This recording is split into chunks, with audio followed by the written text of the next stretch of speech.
Buenos días, una disculpa por empezar tarde, pero teníamos limitaciones técnicas. El día de hoy, ya les envié esta presentación, el día de hoy es nuestra última sesión sobre el Renacimiento. El tema no se agota, lo que se agota es nuestro tiempo de repente, pero realmente sí es algo fascinante que estar estudiando y les agradezco mucho el que hubieran estado aquí conmigo. Entonces empecemos esta última sesión. El día de hoy vamos a estar viendo lo que es banquetes y música. Y música va a ser algo nada más muy periféricamente mencionado, más que nada porque yo tengo una severa limitación musical. Lo único que me gusta mucho escucharla, pero no sé cómo, o mucho de la historia pero les trajo un par de piezas que creo que les va a gustar, sobre todo para contextualizar lo que son los banquetes y lo que es el aspecto lúdico de lo que es el Renacimiento. Entonces, de nuevo, aquí está el banquete de los dioses, pintado en 1550 por Franz Floris. Y mi información, como ya saben, está ahí abajo por si alguien me quiere contactar.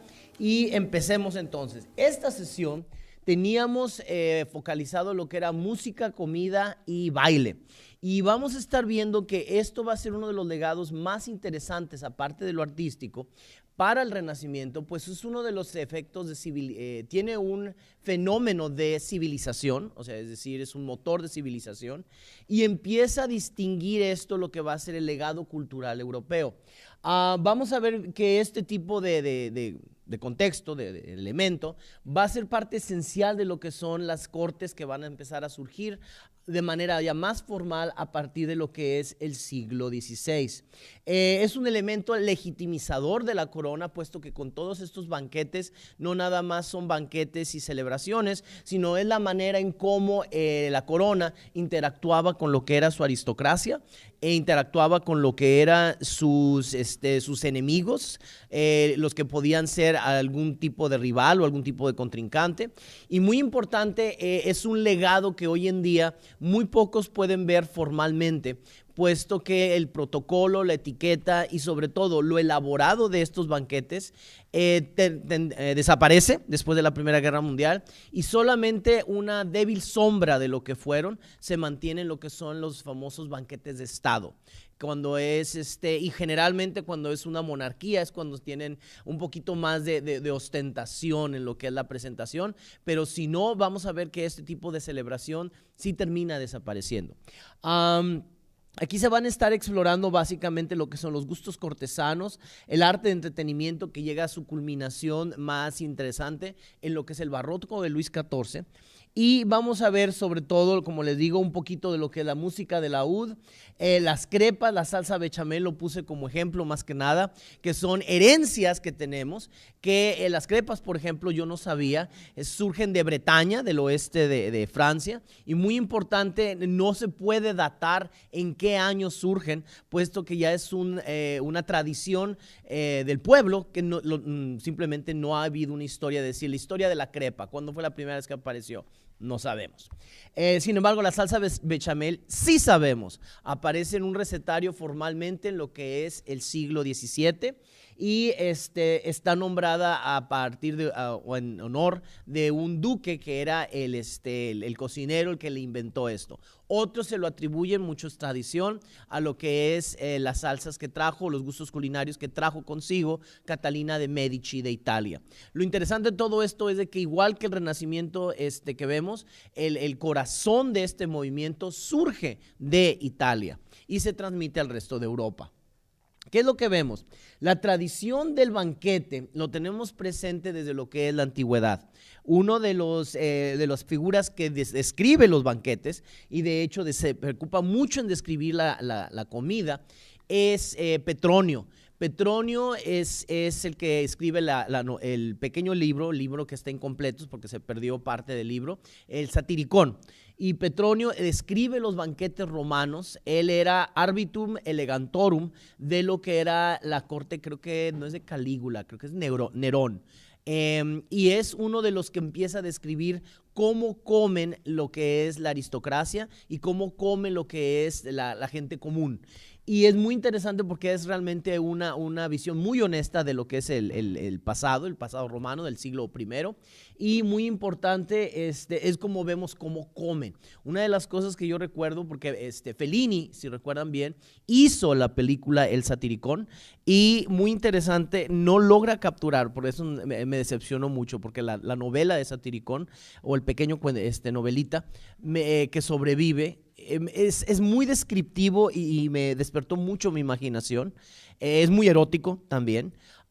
Pero lo divertido es la manera en cómo preparaban los distintos platillos centrales. Por ejemplo, que traían, que recuerdo muy bien una parte del libro, donde dicen que traía una especie de vaca, casi como si estuviera viva, pero ya muerta, ya como que seca o preparada, pero lo ponen en la mesa y con un cuchillo lo abrían y de adentro salían lo que en lugar de vísceras, lo que eran vituallas y frutas y embutidos que venían del cuerpo del animal, pero la manera en cómo lo presentaban era muy, muy exótico, y es algo que yo no siento que Fellini captura. Pero el banquete está muy atrapado en lo que es la tradición histórica, y es muy divertido empezar a verlo desde este enfoque del Renacimiento. Y por cierto, esta sesión la tengo muy planteada, porque la primera vez que yo vi un banquete medieval fue precisamente en una imagen de este libro de horas del Duque de Berry, que fue comisionado en 1410 y fue entregado hasta 1416. Pero esta escena es la que más me llamaba la atención, porque no era nada más los colores, que a mí me encantaban realmente los colores que tenían, sino también lo que era la comida que se presentaba en la mesa. Incluso me llamó la atención cómo había perritos encima de la mesa, en el piso, conviviendo en la mesa con lo que iba a ser el Duque de Berry, que lo vemos aquí representado. Se me hace muy interesante cómo todas estas crónicas que existen, y existen muchas crónicas, sobre lo que se espera de lo que es la cocina, recetarios, protocolo y la manera de cómo administrar una cocina. Por cierto, esta sesión, lo quiero enfatizar, se lo estoy dedicando a una alumna, Antonia, que no nada más ella me dice que soy muy buen maestro, y sin embargo ella en la cocina es una artista. No he probado nada de lo que ella cocina que realmente pueda compararse con algo que haya comido en mi vida. Ni en la de mi madre, así se lo digo, ni en la de mi madre cocinaba así de rico. Y por desgracia me están filmando y estoy seguro que va a escuchar esto, pero bueno. Pero se lo dedico a ella por dos razones. Uno, porque ella es una artista en la cocina, y número dos, porque ella me introduce a esto que se me hace lo más divertido y lo más simpático que he podido encontrar cuando de veras estoy en humor sonso y quiero escuchar algo divertido: la India Yuridia. Yo no la conocía hasta hace unos meses, y gracias a ella conocí a la India Yuridia, y se me hizo muy chistoso. Ahorita les explico por qué tiene que ver con el tema de la sesión. Pero la India Yuridia habla en una de sus sketches de cómo el Día de las Madres, el vato, le dice: te vamos a celebrar, hacemos una carne asada. Y lo de la carne asada se me hizo muy divertido, porque la frase generalmente de lo que tendemos a creer en lo que es el mundo, en la cultura y en la civilización, es que la civilización termina en donde empieza la carne asada, es decir, en San Luis Potosí.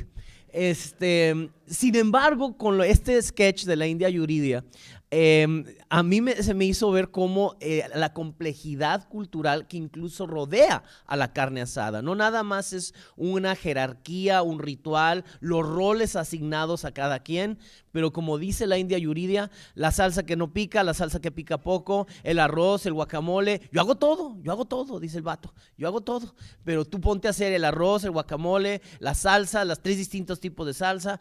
Es realmente una complejidad culinaria que dije: esto que acaba con la carne asada acaba la civilización, es lo más falso del mundo. Pero ¿qué es lo que estamos viendo con lo que es el banquete y lo que es la comida? Estamos viendo lo que es el simbolismo y la iconografía que surge alrededor de la comida y sobre todo la representación de rituales que involucran precisamente el consumo de comida. Y vemos que el concepto de banquete surge precisamente de Italia, el siglo XIV, el banqueto, que era básicamente una tabla, dicen una mesa, donde van sirviendo y están poniendo comidas y platillos de distinta especie y alguien va entrando y probando de todo lo que quiere. Así es como empieza. Se formaliza ya de una manera más ritual en lo que va a ser el siglo XV y el siglo XVI. Y también surge de Italia, porque también aquí es de donde surgen lo más básico que podemos encontrar, que va a ser las servilletas y lo más importante, el tenedor. Porque fuera de estos tiempos estábamos hablando que por lo menos hasta lo que es el siglo XV se comía básicamente con las manos. Y era algo que incluso, porque se me hizo muy chistoso, yo me fui con la faramaya la primera vez, que el Codex Romanov, lo que es el recetario de Leonardo da Vinci. Y me dije, ¿qué? ¿De veras? Y yo la primera vez que lo leí eso, y estaba en la preparatoria, ahí me tienen explorando lo que iba a ser el recetario de Leonardo da Vinci, cómo comían. Y luego, años después, me entero de que, pues, un fraude, y era una broma. Es algo que empezó como una broma, pero se me hizo muy simpático porque sí capturaba, como yo conceptualizaba, lo que era la vida cortesana en lo que era el periodo medieval y el periodo renacentista. Y cuando me dice, no, era un fraude, dije, pues está muy bien hecho el fraude y la mentira, porque incluso da consejos que luego también van a estar ofrecidos por lo que son los escritores del siglo XVII y XVIII. Y lo más importante es hablar sobre lo que son los modales. Una de las cosas que me encantaba es decir que cuando te estás sirviendo los pajes, que no se vale estarlos manoseando. Entonces, y que por favor, y si van a matar a alguien en la mesa, por favor, era de buenos modales colocar al asesino junto al que va a ser la víctima para no echarles a perder la comida a los restos de los comensales. Detallitos como esos que los ve repetidos en la historia que se me hicieron muy simpáticos, pero para que ustedes no se vayan con la idea de que Leonardo da Vinci escribió un recetario. No, eso no es cierto, era un fraude. Este es un artista que se llama Giuseppe Arcimboldo, que lo incluí porque es la figura que más me impactó de lo que es el Renacimiento, más manierista que renacentista, pero que es el autor de estos caprichos que vemos en la corte del emperador Rodolfo II. Y todo el mundo lo han visto, porque lo han visto en las tiendas de cocina, desde lo que puede ser Crate and Barrel hasta lo que puede ser distintos lugares donde venden desde batidoras de $300. Ves mucho como parte de un decorado muy clásico. Esto es del siglo XVI. Giuseppe Arcimboldo en la corte de Rodolfo II deja este tipo de capricho artístico en donde vamos a estar precisamente abordando lo que es la iconografía y el simbolismo de la comida. Y lo podemos ver en esto que es básicamente el verano. Me encantó porque dicen que realmente sí podías reconocer a la persona que estaba retratando. La colección la tenía entero el emperador Rodolfo. Y cuando es saqueado Praga, se llevan muchas de esas colecciones y están esparcidas alrededor del mundo. Yo tuve la fortuna de verlo en el Richmond, ¿cómo se llama? En el Museo de Richmond. Y muy importante, recrearon todo lo que son estas figuras en lo que es en la entrada, en lo que con flores y con distintos elementos, lo recrearon de una manera gigantesca. Tengo fotos ahí perdidas de yo junto a estas cabezas, pero realmente es impresionante la imaginación y sobre todo el uso de distintos elementos. Esto se llama Vemtuno y se supone el emperador, se supone, pero construido todo con lo que les digo, distinta comida y distintos elementos de la naturaleza, incluyendo flores. Y este es uno de los caprichos del Renacimiento, que lo vemos reproducido en lo que es en las distintas cortes, porque era algo divertido, era algo ameno y era algo realmente algo original. ¿Qué es lo que vemos en esto? Y les recomiendo si pueden encontrarlo. Hay un catálogo circulando por ahí que se me hizo uno de los más importantes y por desgracia nada más cayó en mis manos por un mes, porque luego muy sabiamente me lo quitaron, porque si no me lo hubiera clavado. Viene de una exposición que se llama The Edible Monument, el monumento comestible, que estuvo en el Getty Center en Los Ángeles en el 2015, en donde se ponen a explorar lo que va a ser no solo la representación de la comida, sino la historia de cómo se cocina. Y hay realmente, se llama Ken Alba, el ponente. Hay una conferencia padrísima de él sobre lo que es la historia del vino en YouTube, que les recomiendo muchísimo. ¿Qué es lo que podemos ver de un banquete? Y ahorita entramos a lo que era el ceremonial. Lo divertido era la comida. Una de las cosas que descubrí, que viene anotado más adelante, porque fue algo que salió en una pregunta, yo no lo sabía porque yo también me interesaba, ¿cuál es el platillo, no ingrediente, platillo más antiguo que existe y que todavía se consume en la actualidad? Y muy sorpresivamente la respuesta es la lasaña. La lasaña, lo que es una tira de pasta cubierta con lo que va a ser cremas, quesos o distintos elementos, es lo que lo comían incluso, dice en los libros de Catón el Viejo. No Catón de Saltillo, Catón el Romano. El Viejo, que de alguna forma u otra dice, es interesante porque es la presentación de la comida que todavía se sigue consumiendo, pero la diferencia es de que no nada más lo combinaban con carne y con quesos, sino incluso le ponían miel. Algo que me llamó la atención fue eso. Los gustos por los distintos sabores son muy distintos en el Renacimiento a lo que son hoy en día. Estar combinando tantos elementos, tantas especias, estar combinando tanta variedad de carne, por ejemplo, es algo muy, muy común en lo que es el Renacimiento, pero muy inusual hoy en día, sobre todo en los métodos de preparación. Hablan que una receta, por ejemplo, hablaba de quitarle toda la piel al pollo, removerle la carne, picarla y cocinarla y luego reconstruirlo con la piel y meterlo a lo que va a ser un asado, un rostizado. Pero es combinarlo con frutas, con distintos elementos. Salsa de pasas o de higos también es bastante común. Los gustos cambian radicalmente. Los ingredientes son muy divertidos de ver y ahorita vamos a estarlos viendo, pero también esa es la advertencia. Muchos de los ingredientes que existían en el siglo XVI, hoy en día de hecho no se consume o los elementos cambiaron. Muchas de las especias. Por ejemplo, esto no es un tratado culinario, es un tratado médico, herbolario, escrito por Nicolás Culpeper en el siglo XVII. Lo interesante del siglo XVII es de que la medicina era basada exclusivamente en lo que eran hierbas, en lo que era herbolario. Y eso y el sangrado era lo más común. Pero estaba protegido, era un coto muy protegido por lo que era la profesión médica. Nicolás Culpeper publica lo que va a ser en lo que es el inglés vernáculo, lo que es la descripción, y se me hizo bellísimas las ilustraciones que se hacen sobre las distintas plantas que existen en Europa y su uso medicinal. Es realmente extraordinario porque aparte de eso, te está presentando los distintos ingredientes con los que se cocinaba. Recordemos que todos estos elementos, y es lo interesante del Renacimiento y los banquetes, les encantan no nada más las especias, sino las distintas combinaciones de sabores. Vemos que la jerarquía es la que define ingredientes y especias. Vemos que lo que va a ser el pueblo llano no va a comer igual que la aristocracia. La mayoría de lo que comía el pueblo llano era cereales molidos, una especie de avena, mucho vegetal, sobre todo, nabo, cebolla.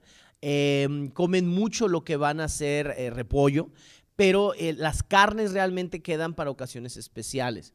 Las carnes que comían, por ejemplo, las élites, podía ser el puerco, que dicen que el puerco es muy diferente porque ahora el puerco es imagínense esto, el puerco de hoy en día es demasiado sano comparado como era el puerco del Renacimiento y del medievo, porque lo hacen más esbelto, que lo hacen menos gordo a lo que es el puerco hoy en día, a comparación de lo que era en el pasado.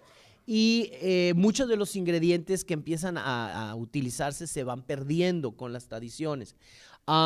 Vemos que muy importante también van a estar consumiendo mucho pescado en los tiempos de ayuno, en los tiempos de cuaresma. Van a estar consumiendo mucho lo que van a ser comida de animales del campo, como puede ser conejo, liebre, como puede ser gallina, faisán. Come mucho res, por supuesto.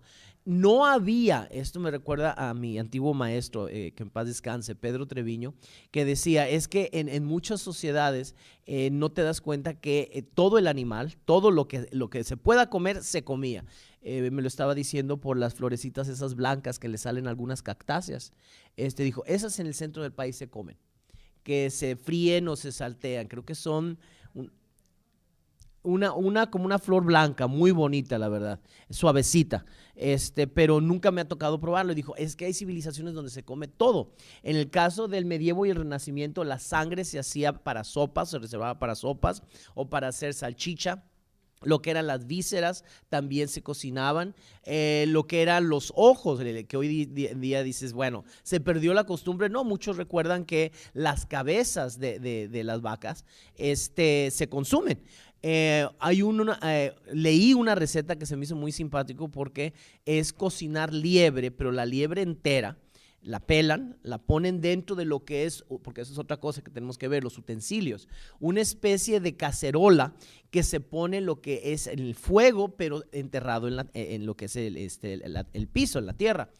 Y lo que automáticamente dije, pues es barbacoa, sí, pero barbacoa de conejo o de liebre. Y dice que no funcionan en hacerlo de alguna otra manera en el horno o en la estufa, no funcionaba.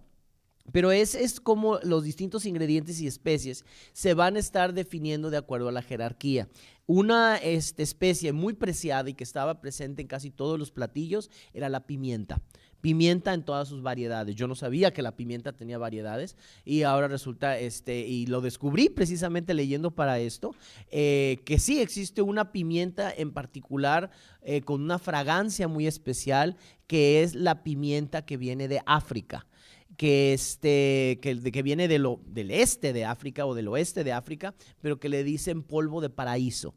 Y son distintas especies que desaparecen de lo que es nuestra dieta, pero que están muy presentes en todos estos libros. Una de las cosas de los libros de historia y de los recetarios de la antigüedad, y uno muy interesante que viene aquí, dejen ver, ¿dónde lo puse? Bartolomeo Scapi, que habla en el siglo XVI sobre lo que es la ópera del arte del cucinare. Hablan de distintas técnicas y distintos ingredientes que ahorita no se encuentran, y lo peor que dicen los que tratan de recrear estas recetas, porque se me hizo muy simpático, un maestro que daba clases de esto, que dijo, después de dar años clases sobre todo este tema, llegó un momento en el que dije, ¿y a qué sabrá? Nunca se le había ocurrido cocinarlo, y descubrió que uno de los grandes problemas de estos libros es que no te ponen proporciones, nada más dicen una gran cantidad de azúcar para bañar la codorniz, y dices, ¿cuánto es una gran cantidad de azúcar? ¿La tienes que impregnar? ¿La saturas? ¿Las polvoreas? ¿Qué haces? ¿Cuánto es como lo manejas? Esto es algo que era muy tentativo y era algo muy, como dicen, a ojo de buen cubero. ¿Qué es lo que vemos en lo que es este periodo de banquetes? Las cortes renacentistas van a utilizar estos banquetes para crear un mecanismo de reclutamiento hacia lo que es sus causas políticas o sus causas dinásticas. Vemos que las cortes estaban reguladas por días de ayuno o cuaresma y también por consideraciones religiosas, porque muchas veces había gente que recibía conocidos, amigos, que eran de origen judío o podían ser incluso musulmanes y que tenían que cuidar muchas veces las distintas restricciones de dieta que había, sobre todo para los católicos en Italia, que en los días de cuaresma no podían comer carne. Entonces tenían que sacarse de la manga lo que hubiese disponible en el mercado y cómo lo podían preparar. Lo que me gustó muchísimo fue cómo existiera tan complejo lo que era crear un banquete o la coordinación de banquetes, que tienes incluso distintos puestos y roles que se van jugando. Scalco es el más antiguo y el Scalco es el que está dominando todo lo que es el escenario, la logística del banquete, porque no es un banquete hoy en día, a pesar de cómo de repente me dan de comer 5, 6 o 7 entradas, es lo más inusual del mundo. Tienes aquí banquetes que podían durar como unas 5 horas, generalmente empezaban como a las 11 de la mañana, mediodía, y duraba hasta como las 5 de la tarde, había baile, había música, y iban sirviendo una serie de platillos y no se esperaba que todo mundo probara de todo, pero era una muestra no nada más de opulencia, sino también de poderío y del talento del anfitrión, porque la manera en cómo se presentaban eran también lo más interesante. No podía nada más servirse la comida en un plato, tenía que tener una cierta presentación. Muy interesante porque son los 3 definiciones. Y a ver, alguien que me pueda decir la diferencia. Cuando es servicio a la rusa, a la francesa o a la inglesa. ¿Alguien que sepa de cocina? ¿No? Servicio a la rusa es cuando te traen la comida al lado y te van sirviendo al plato, pero es en un carrito y te van sirviendo individualmente a los invitados, pero no se pone nada a la mesa. Es muy elaborado porque requieres más personal y que sobre todo el cortado de la carne vaya a ser que lo estés viendo el platillo terminado y enfrente de ti están cortando y sirviéndote una porción. A la francesa es de que te ponen todos los distintos platillos que cocinaron frente a ti y tú vas tomando de lo que gustes. Servicio a la inglesa es lo que es el cortado y la presentación de platillos que lo hace la cabeza de la mesa. Estas pequeñas distinciones son las que van saliendo precisamente en el Renacimiento. El más reciente es a la rusa y dicen que es el más elegante. Nunca me ha tocado vivirlo, así en un carrito que no. Pero a la francesa es muy común y a la inglesa es como un equivalente al Thanksgiving gringo, donde en la cabeza de la mesa va sirviendo y va presentando y va cortando lo que es el pavo. Es las distintas especies de tradiciones que van saliendo en este periodo. ¿Qué es lo que vemos aquí? Los distintos ceremoniales y los distintos niveles que existían. Scalco es el que iba calculando cuándo se quitan los platos, cuándo van poniendo, en qué momentos, tiempos y movimientos va a estar interviniendo la comida. Podían servir, una de las cosas que me llamó la atención es de que comían mucho carne endulzada. Carne de todo tipo, pero endulzada. El azúcar era un elemento muy importante en su dieta y incluso en la combinación de distintos elementos que generalmente no combinarías. Hay 2 que les traigo, como uno que está medio asqueroso, pero es muy interesante porque aparentemente todavía existe y es ilegal. Eso me llamó la atención. Porque el conferencista que dice, cuando cociné con esto, tuve que comprarlo en el mercado negro porque es ilegal, porque es un producto de un animal en vías de extinción. Entonces, no es el animal en sí, pero es un producto del animal. Entonces, sí está un poquito medio asqueroso. Pero dice que es interesante y que era esencial para lo que era la mesa renacentista. Tenemos el scalco que coordinaba, el cocinero, que es el que estaba activamente preparando, el spendatore, que es el que coordinaba la adquisición de ingredientes, y dicen que eran puntillosos en la manera en cómo gastaban el dinero y cómo se estaba comprando, porque dicen que había tanta gente en las cocinas que siempre vivían con la paranoia de que alguien se estuviera robando algo. Entonces, lo que es cuidado de dinero y lo que es los ingredientes los tenían pero sumamente controlados como parte de la logística de una cocina de este calibre. El credenzero era el que organizaba en lo que eran los grandes hornos la ubicación de lo que era la carne o los manjares, los pedazos de animal que tenían y que se estaban cocinando, y estaba vigilando qué tanto estaba, si estaba cocido, le faltaba más tiempo. Es el que acomodaba en la parrilla todo. Y yo no sabía eso, se nota que no sé mucho de carne asada, pero dependiendo de la ubicación de la carne es el cocimiento más rápido sobre lo que es el carbón. Y también el credencero era el que, acabo de ver un documental muy padre sobre Hampton Court, que lo pueden encontrar en Netflix, sobre lo que era el castillo de Enrique VIII de Inglaterra, donde en los hornos existía un hombre que estaba dando vuelta a lo que era la carne para que se cocinara. El problema de eso es de que, dice, literalmente estás casi a la temperatura del horno cuando un ser humano le está dando vueltas, y dice que es el que consumía cerveza, porque les daban cerveza para mantenerse hidratados. De eso les traigo un libro muy bueno para ver si lo pueden encontrar, creo que les va a gustar, lo que es la historia de lo que es la bebida. Y la cerveza y los vinos y todo eso que se consumía como líquido era porque el agua no era algo muy sano de tomar, porque no se podía encontrar agua limpia en mucho de lo que eran las ciudades o los centros urbanos. Entonces el credencero era, por decirlo así, el parrillero. Era el que estaba organizando la comida en la parrilla. El botelier era como el sommelier hoy en día, es el que controlaba el flujo de lo que son el vino y las bebidas. Una de las grandes ostentaciones que sacan en el siglo XVI son fuentes donde en vez de agua tengan vino, y vino de distinta especie, porque en la corte, en the cloth of the field of gold, en the field the cloth of gold, que es el encuentro entre Francisco I y lo que es Enrique VIII, que es como un encuentro diplomático y militar en Francia, como en una muestra de ostentación, ponen una fuente en donde en vez de agua está saliendo vino tinto todo el día. Entonces dicen que todo el mundo agarró una borrachera tremenda, incluso hay cuadros alrededor de ello, donde están haciendo este encuentro entre dos grandes reyes, para supuestamente encontrar la paz. Nunca funcionó, pero pues se hizo este encuentro.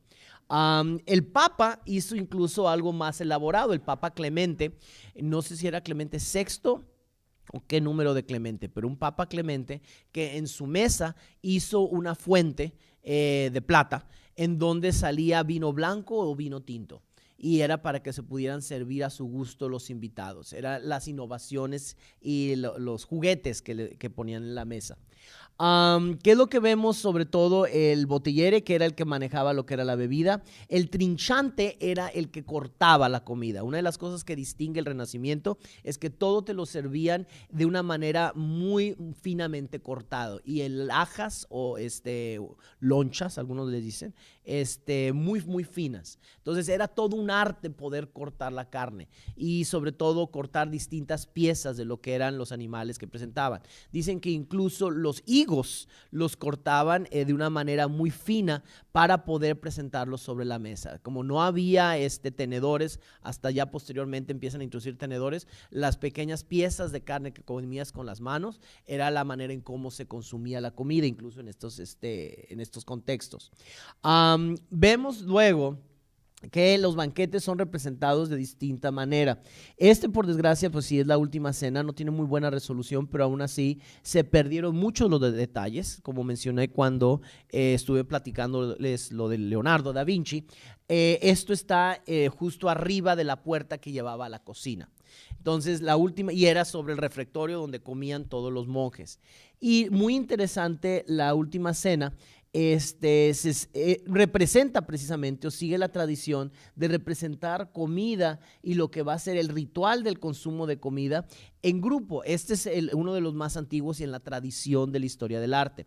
Vemos posteriormente que el banquete va a empezar también a representarse en lo que eran las cortes, como les digo, para poder consolidar la posición de los distintos señores y monarcas, donde vemos que es el consumo no de vino, sino de cerveza, los distintos tipos de copa, los distintos tipos de utensilio que hay sobre la mesa, causa muchísima especulación porque son muy diferentes.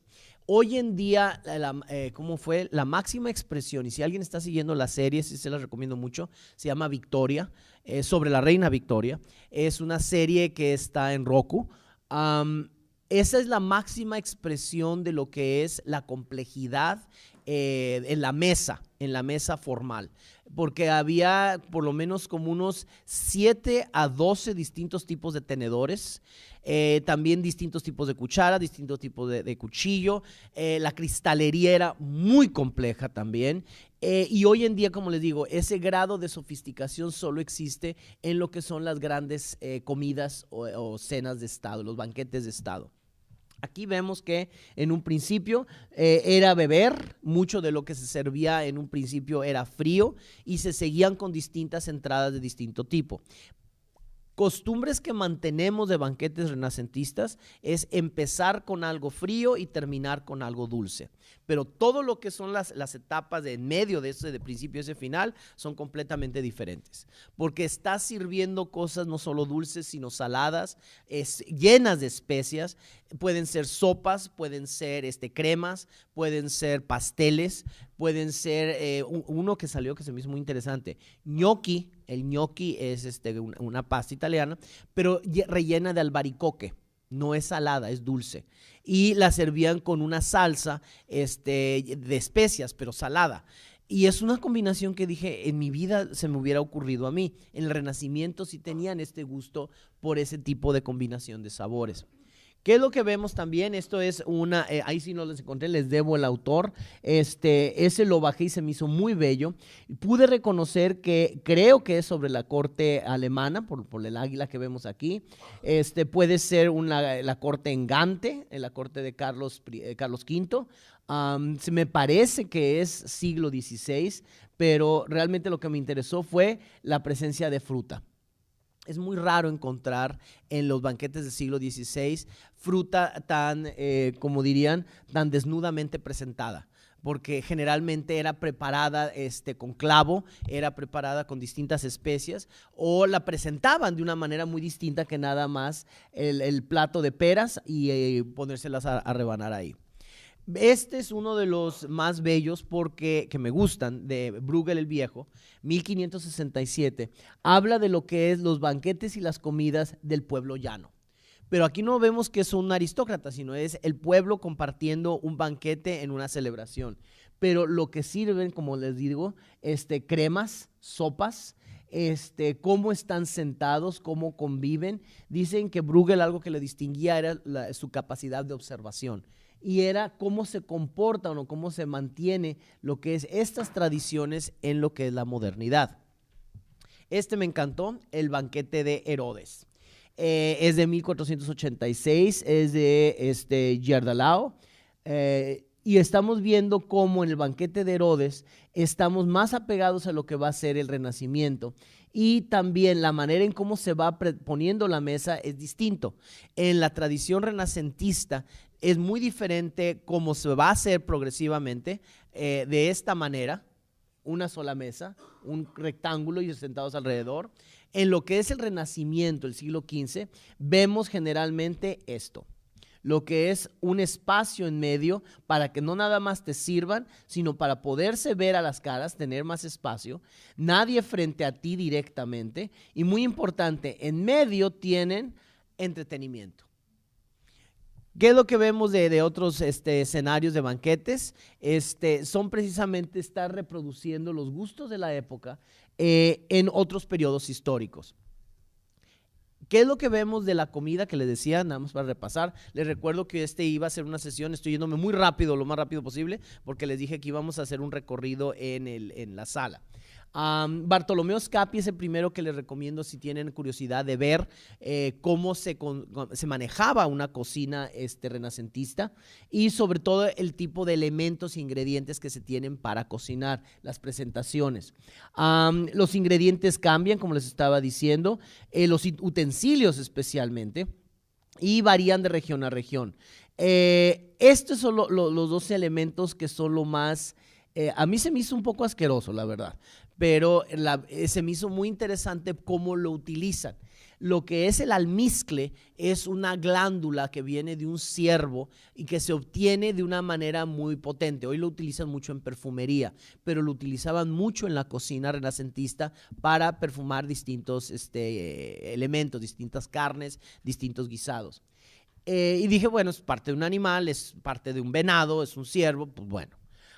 El ámbar gris es básicamente el vómito de una ballena que surge y que es como una bola de sebo que acumulan. ¿Quién tiene gatos? A mí me encantan los gatos. Entonces, los gatos después, y yo la primera vez que lo hizo mi antigua gata, yo me asusté mucho, dije, se está muriendo. Cuando empieza a aventar las bolas de pelo que acumula. Las ballenas hacen algo similar. Vomitan regularmente lo que va a ser bolas de sebo que quedan flotando. Y dicen que el olor es equivalente a feces, que huele a excremento. Pero en el momento en que se seca, se convierte como una especie de cera gris y que tiene una fragancia y un sabor muy especial. Y créanme que esos son los elementos. Yo sabía que esto les iba a encantar porque todos estos, el almizcle todavía existe en lo que es la industria del perfume, pero el ámbar gris se supone que es ilegal porque a pesar de que no es algo que requiera matar a la ballena, es un producto que viene de la ballena, por lo tanto es ilegal consumirlo. Sin embargo, las ballenas siguen vomitando. Entonces, y es muy raro encontrarlo, pero sí se encuentra.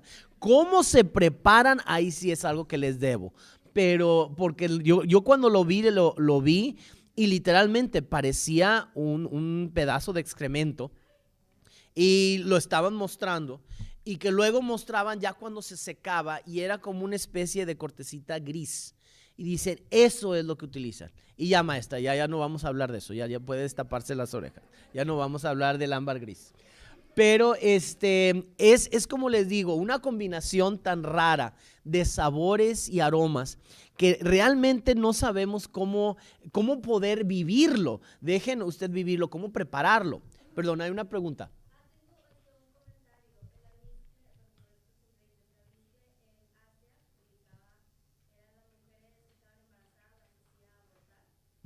Ah.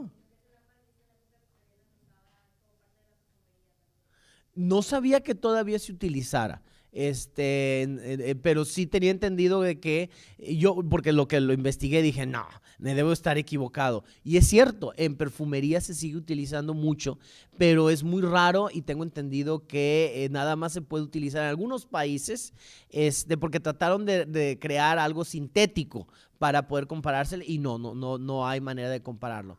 Pero muchas gracias, yo no sabía que era también abortivo. Good to know.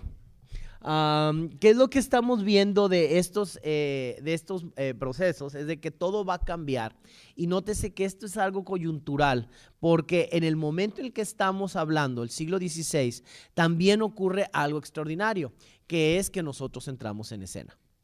El nuevo mundo entra en escena y introduce una serie de ingredientes completamente diferentes. Incluso la manera de cómo se manejaba la dieta en lo que era el siglo XV y siglo XVI es muy diferente. Se tenían dos comidas, generalmente una como a las 10, 11 de la mañana y otra ya en la noche. Pero eso de tener 3 comidas o los que hacen gimnasio, 5 comidas distribuidas, no. Era algo muy inusual. Y lo que comían es muy diferente. Lo que desayunaba generalmente alguien hubiese sido cerveza, que creo que algunos de nosotros hemos vivido eso, en tiempos de estudiante. Desayunar cerveza porque era como les digo, era lo más sano porque no nada más te daba un contenido calórico, sino también era mucho más seguro que lo que puede ser el agua que se podía tomar de pozo. Mucha gente se enfermaba, incluso como les había platicado. El mismo esposo de la reina Victoria, o el príncipe Alberto, muere de tifoidea porque toma agua. Y es porque dice, porque quiero agua. No, tomabas cerveza, tomabas vino, tomabas coñac. Y hay este libro que les recomiendo muchísimo. Ahorita volvemos a esto. Este libro, que es uno de mis favoritos, de Ian Gately, que habla sobre la historia de la civilización a partir de lo que es sus productos alcohólicos.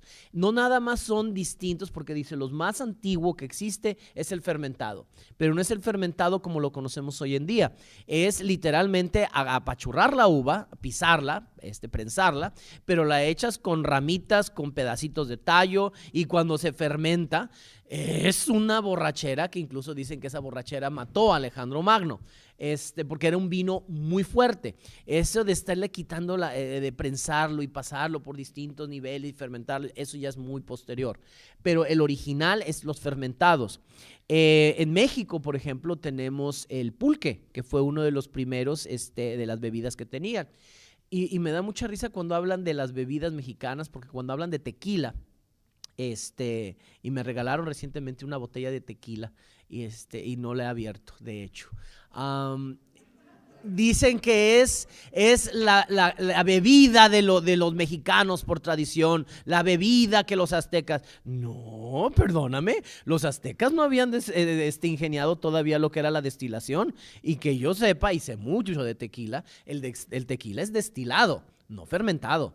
Los primeros son los fermentados, luego vienen los destilados, y vienen precisamente cuando introducen distintas especias a las bebidas, precisamente por sabor y por, como dice Gately, por el contenido calórico.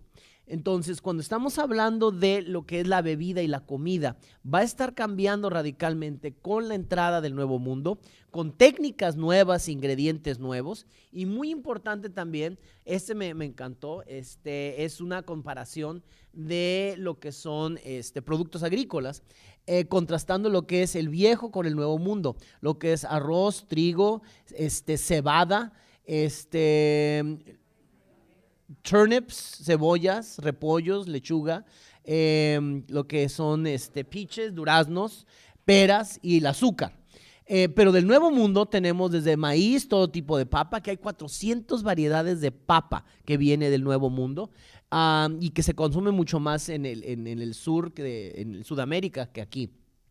Y sobre todo lo que son los distintos tipos de frijol. Se me hizo muy chistoso que estuve en la casa de Thomas Jefferson, me pasearon en Monticello, y dicen que en su jardín estaba cultivando, y me lo muestran muy orgullosos, por lo menos 15 variedades distintas de frijol. Y yo le dije, yo vengo de México, conozco el bayo, el peruano, el negro y el pinto. Yo conozco personalmente 4 tipos de frijol. Ustedes tienen 15 y nosotros somos los frijoleros. ¿De qué se trata esto? Vemos que el consumo de lo que es el mundo inglés, de lo que son distintos vegetales, han desaparecido en la tradición dietética que tenemos. Pero sí, lo que es el Nuevo Mundo es el maíz, lo que son los cacahuates, muy importante, el tomate para crear salsas, la piña, la papaya y nuestro muy adorado aguacate. Y el más importante de todos, que se convierte en parte esencial de la dieta europea, el chocolate, el cacao, exactamente. Vemos, este es otro de los que les digo de los cuadros, si esto es pleno Renacimiento, de Fra Lippi. Vemos Filippo Lippi, habla de lo que de nuevo va a ser los distintos tipos de elementos que vienen, y si se dan cuenta son servicios muy sencillos. La complejidad de utensilios va a venir después. La complejidad de utensilios se encuentra tras bambalinas en las cocinas. Se me hizo muy interesante, no sé si se va a alcanzar a oír porque nunca pensé en traer bocinitas, pero estos son 3 selecciones de YouTube para poder ver lo que es la música. Yo tenía la intención de tenerlo desde un principio, pero no se pudo hacerlo efecto especial. A ver si lo quiere agarrar. Ahí viene.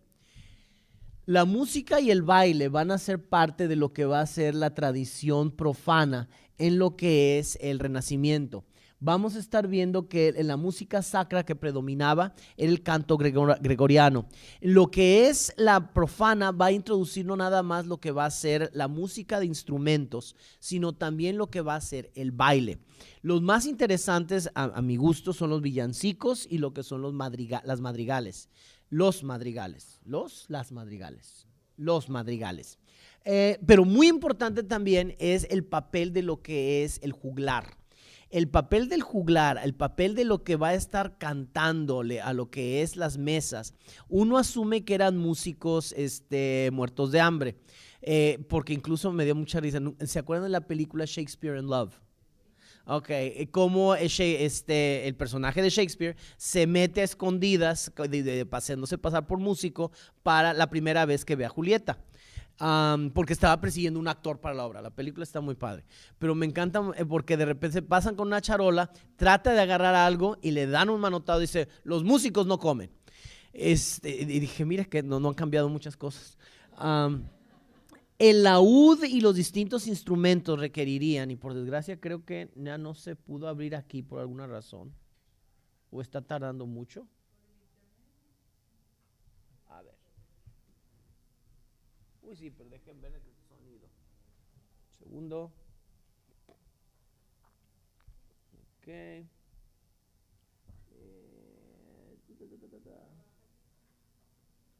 Sí, sí se está oyendo, pero muy bajito. Ahí va.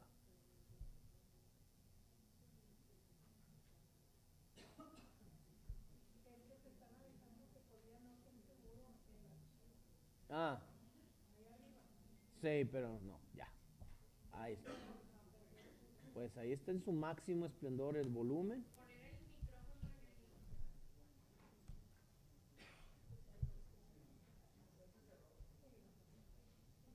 No,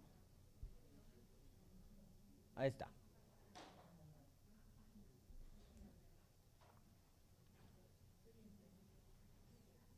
Está tardando.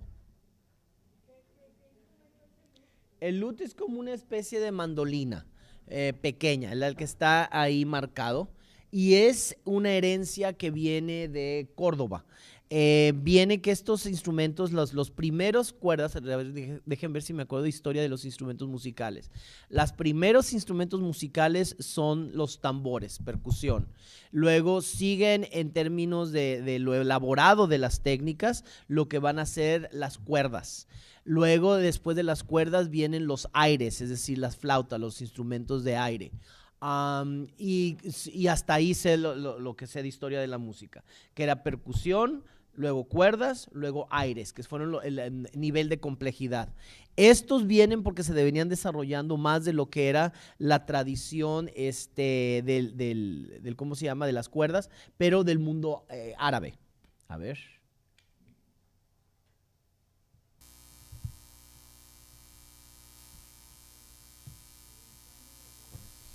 ¿Eh?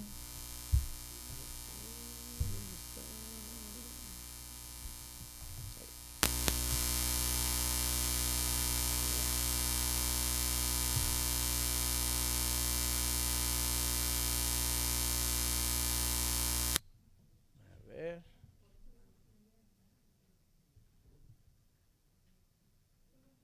Ahí va, ahí va. Aparentemente esta computadora tiene mi edad o algo por el estilo. Ya tiene. Sí, no pasa nada. Si no, luego lo pueden escuchar. Sobre todo porque ya se nos está acabando el tiempo y necesito llevarlos a museo. Ahí viene.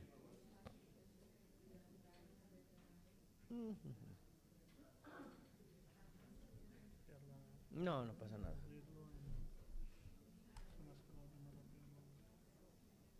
Ahí viene. Ahí va.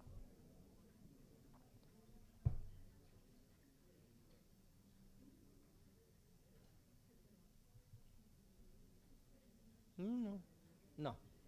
No, no pasa nada. Mejor, se los voy a tener que deber la música, lo siento. Porque si no, no vamos a alcanzar el museo. Esto lo tienen ya, las ligas las tienen ustedes, las pueden ver por su cuenta. Muchas gracias, de cualquier manera.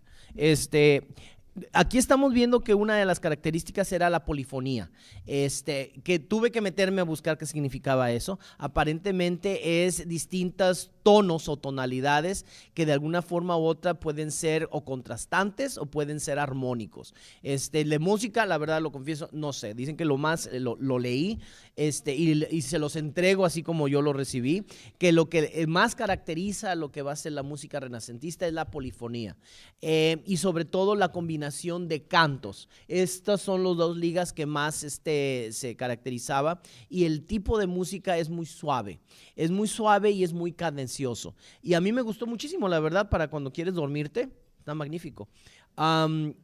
¿Qué es lo que vemos en relevancia?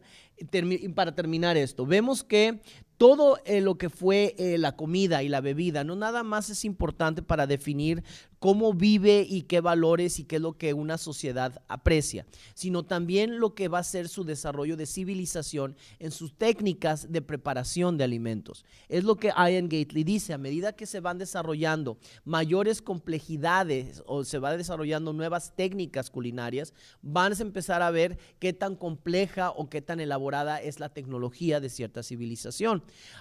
Una de las cosas que me llamó la atención fue precisamente cómo la comida italiana, dice, es de la más antigua, incluso que todavía consumimos hoy en día de manera masiva.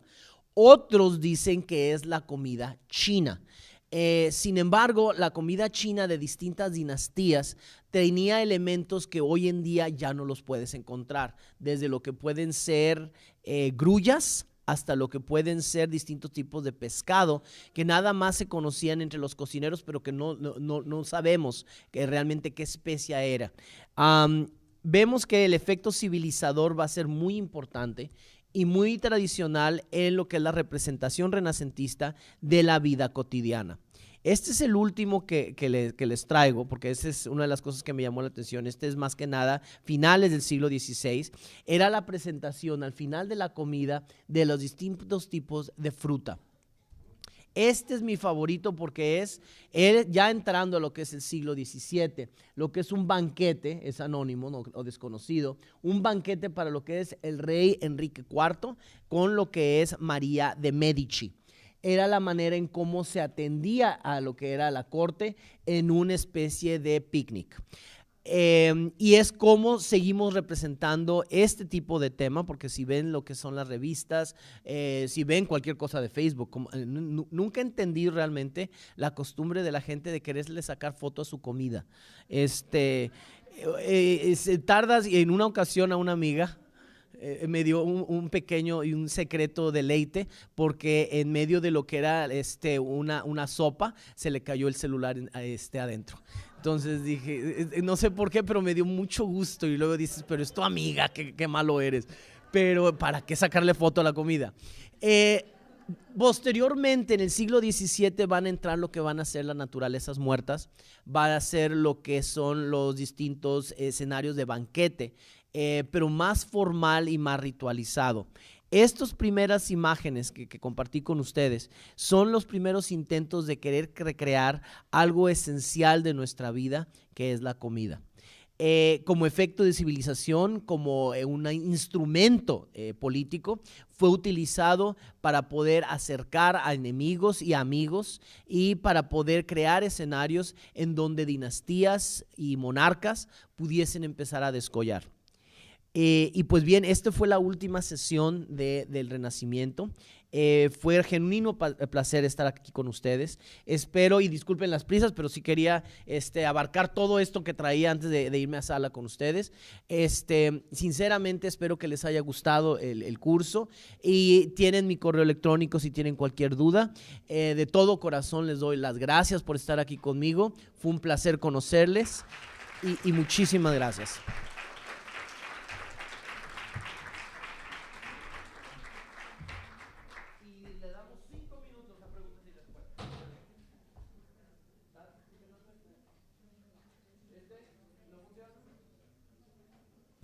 Ya, perfecto. ¿Preguntas? Sí.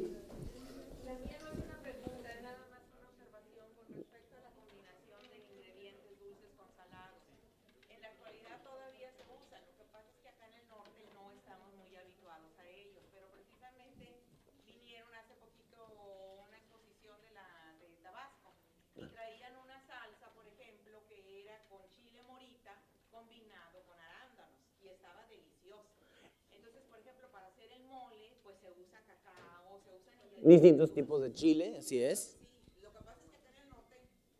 Somos más limitados en términos culinarios, tienes razón. Se supone que el precepto básico de la cocina es que existen 4 sabores que el ser humano identifica: el dulce, el salado, el amargo y el ácido. Y utilizando una combinación de esos es como creas distintos platillos. A mí me gusta mucho combinar distintos tipos de especies, pero aún a mí se me hacía muy extraño de repente estar combinando, como les decía, canela con lo que era azúcar, combinándolo con lo que podía ser pimienta.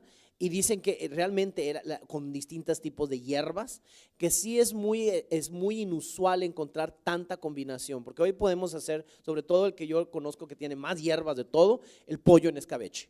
Y recuerdo muy bien que es que como unos 6 tipos de hierbas. En las recetas renacentistas dicen que son de 12 a 15 tipos de hierbas. Entonces, sí es una complejidad que yo por lo menos no estaba acostumbrado, pero es muy buena observación, es cierto. En el norte tendemos a ser más puristas.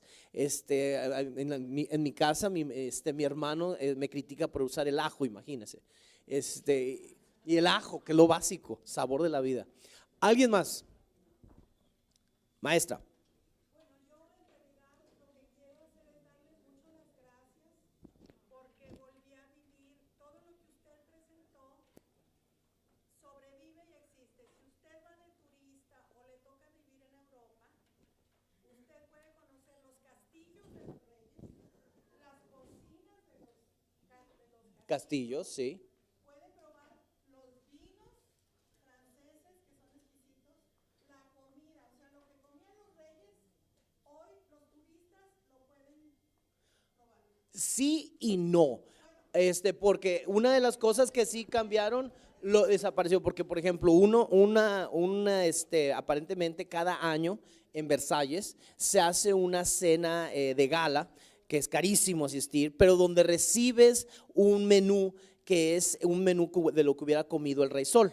Entonces había una receta que tardaba 50 horas en prepararse en métodos tradicionales, porque el hueso se convertía en una especie de gelatina.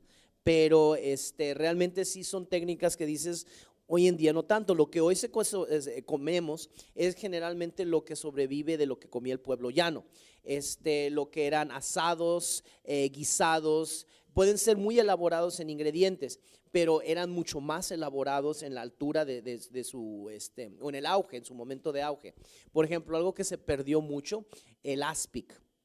No sé si recuerdan lo que es el aspic. Es una gelatina salada, pero y de los distintos tipos de bebidas combinadas dentro de lo que era la comida. No es nada más vinos y de distintos licores, distintas cosas para limpiar el paladar para el siguiente entrada o el siguiente platillo.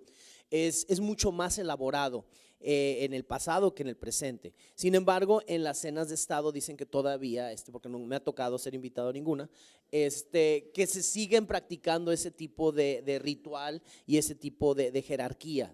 Sobre todo que me encanta el hecho de que te sirven pajes, que te están sirviendo. Siempre por la izquierda te ponen y te quitan por la derecha, pero que son pajes y que son rituales y jerarquías que salen precisamente de este periodo que tuve el gusto de compartir con ustedes.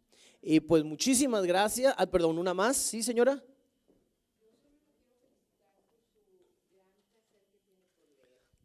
Muchas gracias.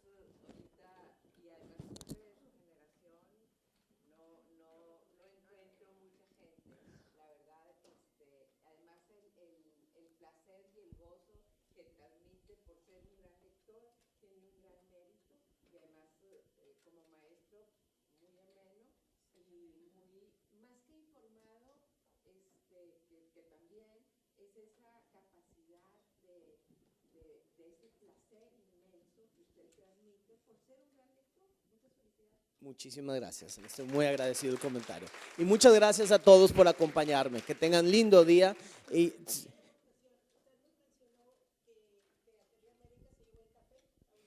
No, el café viene de África. El café viene original de África, de Etiopía. Y luego se empieza a consumir más a través del mundo árabe, que lo conocemos. Pero sí, el café viene de África. Pero muchísimas gracias y que tengan muy linda tarde. Gracias, señora. Gracias. Las salsas que trajo, los gustos culinarios que trajo consigo Catalina de Medici de Italia. Lo interesante de todo esto es de que igual que el Renacimiento que vemos, el corazón de este movimiento surge de Italia y se transmite al resto de Europa. ¿Qué es lo que vemos? La tradición del banquete lo tenemos presente desde lo que es la antigüedad. Uno de las figuras que describe los banquetes y de hecho se preocupa mucho en describir la comida es Petronio. Petronio es el que escribe el pequeño libro que está incompleto porque se perdió parte del libro, el Satiricón. Y Petronio describe los banquetes romanos. Él era arbitum elegantorum de lo que era la corte, creo que no es de Calígula, creo que es Nerón. Y es uno de los que empieza a describir cómo comen lo que es la aristocracia y cómo come lo que es la gente común.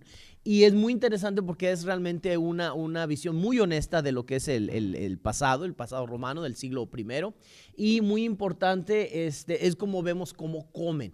Una de las cosas que yo recuerdo, porque Fellini, si recuerdan bien, hizo la película El Satiricón y muy interesante, no logra capturar, por eso me decepcionó mucho, porque la novela de Satiricón o el pequeño novelita que sobrevive, es muy descriptivo y me despertó mucho mi imaginación.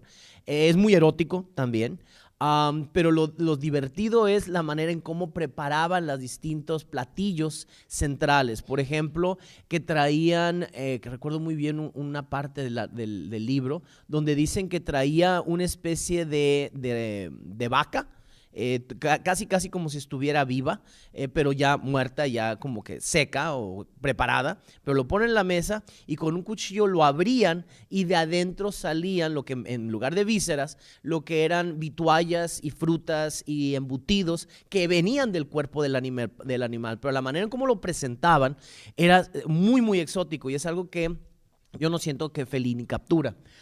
Pero el banquete está muy atrapado en lo que es la tradición histórica y es muy divertido empezar a verlo desde este enfoque del Renacimiento.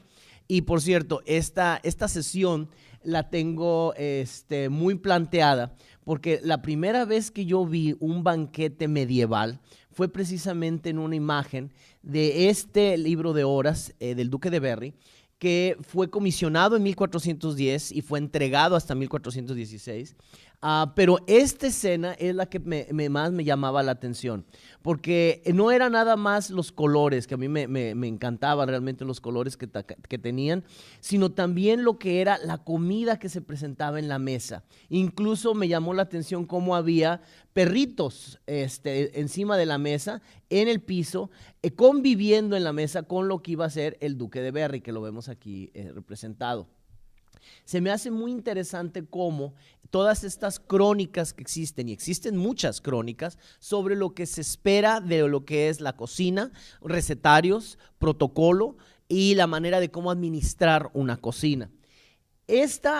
Por cierto, esta sesión, lo quiero enfatizar, se lo estoy dedicando a una alumna, Antonia, que no nada más ella me dice que soy muy buen maestro, y sin embargo ella en la cocina es una artista. No he probado nada de lo que ella cocina que realmente pueda con paquetes y celebraciones, sino es la manera en cómo la corona interactuaba con lo que era su aristocracia e interactuaba con lo que eran sus enemigos, los que podían ser algún tipo de rival o algún tipo de contrincante. Y muy importante, es un legado que hoy en día muy pocos pueden ver formalmente, puesto que el protocolo, la etiqueta y sobre todo lo elaborado de estos banquetes desaparece después de la Primera Guerra Mundial y solamente una débil sombra de lo que fueron se mantiene en lo que son los famosos banquetes de Estado. Cuando y generalmente cuando es una monarquía es cuando tienen un poquito más de ostentación en lo que es la presentación, pero si no, vamos a ver que este tipo de celebración sí termina desapareciendo. Aquí se van a estar explorando básicamente lo que son los gustos cortesanos, el arte de entretenimiento que llega a su culminación más interesante en lo que es el barroco de Luis XIV. Y vamos a ver sobre todo, como les digo, un poquito de lo que es la música de laúd, las crepas, la salsa bechamel lo puse como ejemplo más que nada, que son herencias que tenemos, que las crepas, por ejemplo, yo no sabía, surgen de Bretaña, del oeste de Francia, y muy importante, no se puede datar en qué qué año surgen, puesto que ya es una tradición del pueblo, que simplemente no ha habido una historia de decir, la historia de la crepa, ¿cuándo fue la primera vez que apareció? No sabemos. Sin embargo, la salsa bechamel sí sabemos. Aparece en un recetario formalmente en lo que es el siglo XVII y está nombrada a partir de, o en honor de un duque que era el cocinero el que le inventó esto. Otros se lo atribuyen, mucho es tradición, a lo que es pararse con algo que haya comido en mi vida. Ni en la de mi madre, así se lo digo, ni en la de mi madre cocinaba así de rico. Y por desgracia me están filmando y estoy seguro que va a escuchar esto, pero bueno. Pero se lo dedico a ella por dos razones. Uno, porque ella es una artista en la cocina. Y número dos, porque ella me introduce a esto que se me hace lo más divertido y lo más simpático que he podido encontrar. Cuando de veras estoy en humor sonso y quiero escuchar algo divertido, la India Yuridia. Yo no la conocía hasta hace unos meses y gracias a ella conocí a la India Yuridia y se me hizo muy chistoso. Ahorita les explico por qué tiene que ver con el tema de la sesión. Pero la India Yuridia habla en una de sus sketches de cómo el Día de las Madres, el vato, le dice, te vamos a celebrar, hacemos una carne asada. Y lo de la carne asada se me hizo muy divertido porque la frase generalmente de lo que tendemos a creer en lo que es el mundo, en la cultura y en la civilización, es que la civilización termina en donde empieza la carne asada, es decir, en San Luis Potosí. Sin embargo, con este sketch de la India Yuridia, a mí se me hizo ver cómo la complejidad cultural que incluso rodea a la carne asada. No nada más es una jerarquía, un ritual, los roles asignados a cada quien, pero como dice la India Yuridia, la salsa que no pica, la salsa que pica poco, el arroz, el guacamole, yo hago todo, dice el vato, yo hago todo, pero tú ponte a hacer el arroz, el guacamole, la salsa, los 3 distintos tipos de salsa. Es realmente una complejidad culinaria que dije, esto que acaba con la carne asada. Buenos días, una disculpa por empezar tarde, pero teníamos limitaciones técnicas. El día de hoy, ya les envié esta presentación, el día de hoy es nuestra última sesión sobre el Renacimiento. El tema no se agota, lo que se agota es nuestro tiempo de repente. Pero realmente sí es algo fascinante que estar estudiando y les agradezco mucho el que hubieran estado aquí conmigo. Entonces empecemos esta última sesión. El día de hoy vamos a estar viendo lo que es banquetes y música. Y música va a ser algo nada más muy periféricamente mencionado, más que nada porque yo tengo una severa limitación musical. Lo único que me gusta mucho escucharla, pero no sé cómo, o mucho de la historia pero les trajo un par de piezas que creo que les va a gustar, sobre todo para contextualizar lo que son los banquetes y lo que es el aspecto lúdico de lo que es el Renacimiento.